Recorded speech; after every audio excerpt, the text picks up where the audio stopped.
El año pasado, la periodista de investigación venezolana Rona Rísquez publicó el libro El Tren de Aragua. Este libro que ustedes pueden ver aquí en pantalla, que es un relato crudo pero verdadero de cómo el crimen organizado, y en particular la banda del Tren de Aragua, se hizo del control total de una cárcel con capacidad para cerca de 5.000 reclusos. E hizo lo que quiso. Despachó al Estado venezolano de la cárcel e incluso de sus alrededores en el exterior, y expandió sus operaciones por toda Venezuela y también hacia afuera, para Colombia, Brasil, Perú, Ecuador, Bolivia y Chile. En este relato, que a ratos parece de ficción, surrealista o fantástico, y que tiene a su autora, a Rona Rísquez y su familia, por supuesto amenazados por los criminales y narcotraficantes, en este relato la autora nos cuenta la historia de lo insólito, de cómo el repliegue del Estado de las cárceles, que son el lugar por sobre todo donde uno podría pensar que es donde mayor es el control estatal, de cómo ese repliegue se transformó en un infierno delincuencial desde donde no solo se crearon bandas de crimen organizado, sino desde donde se dirigían las operaciones transnacionales de crimen. Ese repliegue estatal tiene hoy a Venezuela con 8 de sus 53 prisiones en control total del narco y con 15 en control mixto, o sea, en control compartido entre las autoridades y el narcotráfico. Y de hecho nos cuenta la autora que más de un 50% de los reos, cerca de 25.000, están bajo control narco. Es como que en Chile 28.000 reos, que son la mitad de los que tenemos hoy, estuvieran bajo control de las bandas de crimen organizado y narcotráfico. Y el caso emblemático de esto fue Tocorón, el centro penitenciario del estado de Aragua, ubicado en San Vicente, localidad en la que no se permite la entrada de fuerzas policiales desde 2014. Aquí se originó el Tren de Aragua, y desde aquí dirigió todas sus operaciones porque no hubo gobierno que los detuviera. Y lo que pasó en el penal fue de escándalo, algo realmente impensado y que solo demuestra el nivel de control que alcanzaron los delincuentes organizados al interior de la cárcel. La autora relataba, porque estuvo ahí, logró infiltrarse, relataba que la cárcel contaba con instalaciones inentendibles para un centro penitenciario. Y a medida que avanzaba en su recorrido insólito, se hacía cada vez más surreal. La cárcel iniciaba con puestos de control de la Guardia Nacional Bolivariana, que en realidad no eran tales, que en realidad eran puestos de control del Tren de Aragua. Lo que ya volvía todo un poco raro, si no fuera porque pasos después aparecía en el horizonte una cancha de fútbol, que suelen haber en las prisiones, pero también un campo de paintball. Este deporte o juego no poco sofisticado, en el que los jugadores se disparan bolas de pintura con armas de bastante potencia. De ahí en más, el recorrido no tenía sentido. La autora se topó en la cárcel con discotecas, un casino para hacer apuestas, como quien va al Monticello, salones VIP a los que asistían artistas famosos de la televisión venezolana. Había también restaurantes y bares al aire libre, con terrazas donde, relata ella, se bebía whisky que ya no se encuentra en el mercado venezolano.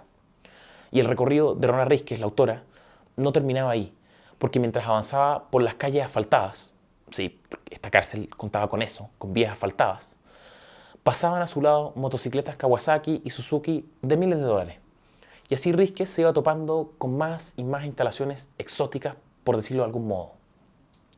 Con piscinas, parques infantiles con juegos de niños como los de las plazas. Se encontró también con, escuche bien, con un zoológico que contaba con jaguares, pumas, un rey samuro, un pavo real albino, avestruces, tucanes, monos y guacamayos, chivos, vacas, gallinas y cerdos, etc. Había también un estadio de béisbol, de pasto sintético y con gradas para el público. Tenían una gallera, o sea, un centro de peleas de gallos en donde se apostaba, por supuesto. Tenían también un establo con caballerizas y nuevamente un centro de apuestas de carreras de caballo. O sea, acá había comercio. Sí, de hecho la autora vio tiendas comerciales que exhibían ropa y zapatos en vitrina, así como en un mall, con marcas de lujo. Balenciaga, Gucci, Prada, o sea, realmente de lujo. Así estaba el recinto. Les recuerdo, para los que se perdieron en el relato, estamos hablando de una cárcel. De una cárcel tomada por el crimen organizado y el narcotráfico. Una cárcel con comercio y también con un banco. Un banco donde los internos pagaban sus cuotas semanales para seguir con vida. O cambiaban dinero y solicitaban avances en efectivo sobre fondos depositados a su nombre en las cuentas de los pranes, que son en Venezuela los presos que controlan una cárcel. Entonces, los internos de Tocorón, para seguir con vida, debían ir al banco de la cárcel a pagar lo que le correspondía a los pranes. debían pagar $15 a la semana para mantener el lugar. Y si no lo hacían, venía la primera advertencia.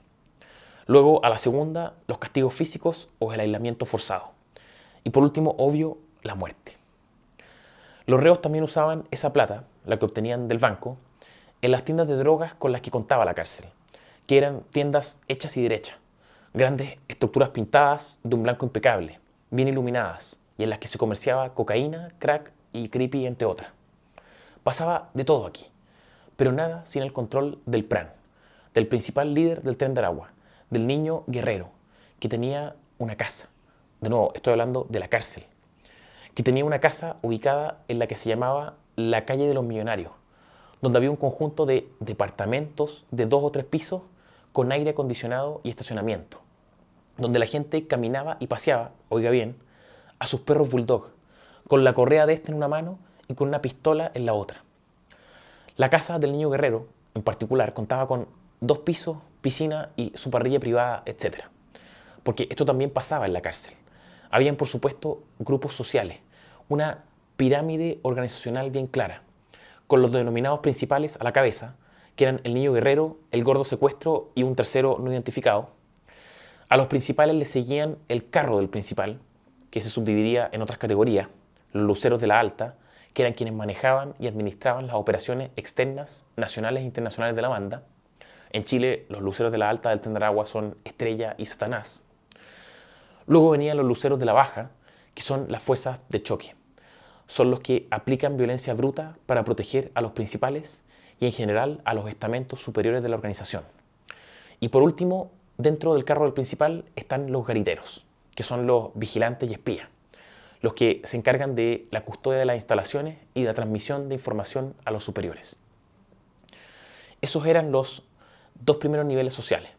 Luego, mucho más abajo, aparecían los cristianos y por último, la población penal, o sea, los reos más comunes y corrientes, los rasos.